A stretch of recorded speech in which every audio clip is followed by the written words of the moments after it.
the X700, the pinnacle of manual 35mm photography.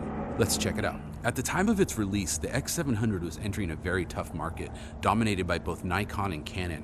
While Minolta was still very popular, it was still more of like the third place guy, if you will. Great cameras, but not as much broad appeal as those ones. Let's just say that.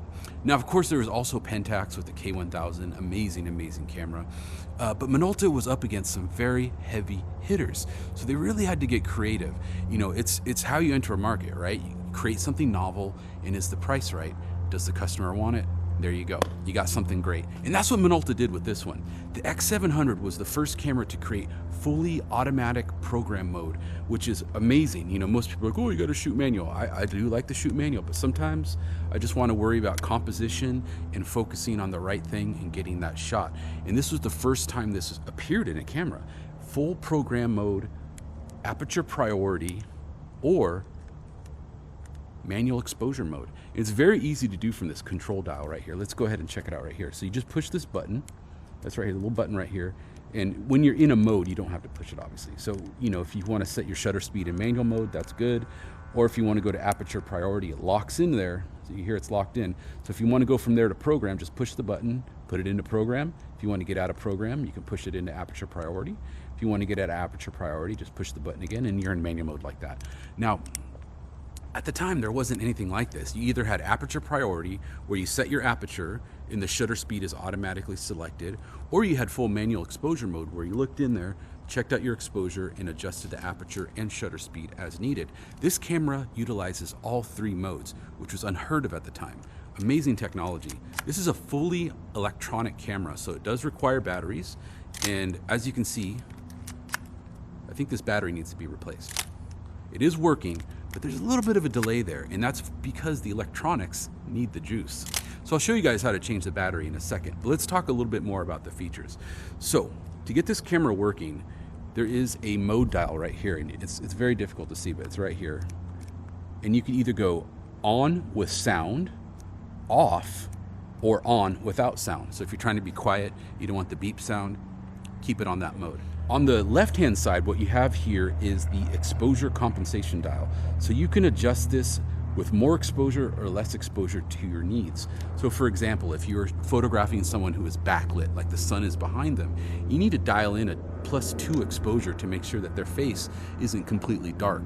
Or for example, if you're out in the snow, like if you're out snowboarding with your friends and you're taking some pictures and stuff like that, right? It's gonna wanna dial that snow into like a gray. So what you need to do is add a little bit more exposure, get that snow frosty white. If you set this dial on any setting, it's always going to be set at that way. So if you're done taking that shot, you need to move it back to 0 and you're good to go. But it comes in handy when using program mode. So if you're using program mode, you kind of have a semi-manual EV exposure tool right here, which really comes in handy. Now, like I said before, this camera is fully electronic, so if you try to wind the shutter and there's no power, it will get stuck. And it's really important that you never force this wind gear right here, because if you do, you'll probably break it and you'll have to send it in for service. And we want to keep these cameras shooting, right? We want to keep these cameras shooting. So make sure you don't ever force this. It either means that you've already wound it, or that there's no power, or there's some other type of mechanical problem that needs to be addressed. Also, another great feature of this camera is the depth of field preview. What the depth of field preview allows you to do is see how much of the picture is in focus, and it's this little button right here. So when you're looking through the viewfinder, it'll stop down the aperture. It'll look a little bit dark, but you'll be able to notice what is in focus in the photo. It's a very useful feature, commonly found in professional cameras at the time, but it's on this one. Very nice. Now let's talk about loading film. Before you open a camera, it's very important to make sure whether or not there's film in it. Now some cameras will have a little window right here and you can see if there's a roll. This one doesn't, but let me show you a trick. Flip up the winding lever and wind it a little bit. If you feel some tension, there's film in there. This one, I don't feel anything. Okay, so all you have to do is pull the winding lever out, pop this open, the back opens like that. It's very easy. Then you drop your film in like this, and I don't have a roll, I apologize. You pull it over, and then you can just put it into one of these little catches right here.